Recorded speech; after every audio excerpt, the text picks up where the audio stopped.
लुकाचे शुभ वर्तमान 6व्या म्हयन्यांत नाजारेत नांवाच्या गलिल्यांतल्या शारांत देवान गाब्रिएल दुताक एके आंकवारी सोरी धाडलो।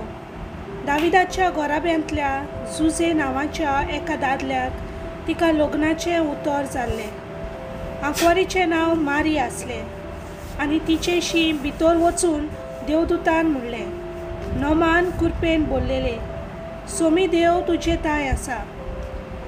ही तांची उतरां आयकून ती एकदम गाबोरली आनी हे नोमान कसले जायत ते चिंतूंक पडली। पूण दुतान तिका म्हणलें, भिवू नाका मारये, तुका तर देवान थंय कृपा मेळ्ळ्या। आयक, तूं गर्भेस्त जातली आनी एका पुताक परसूत जातली आनी जेजू हें नांव तुवें ताका दवरचें।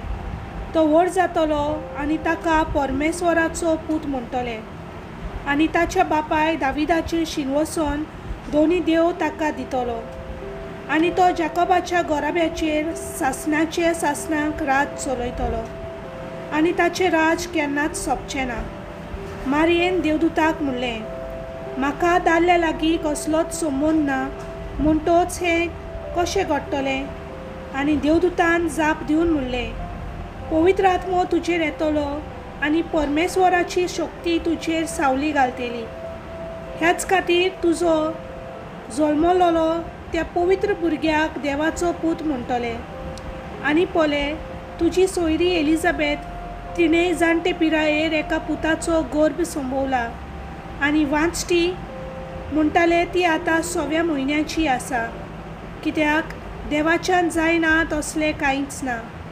तेन्ना मारयेन म्हणलें, ही आसा हांव देवाची चाकोन, तुज्या उतरा प्रमाणें म्हजें सवें जावं। आनी देवदूत तिचे सरशिल्लो कडसरलो। देवाचें उतर हें।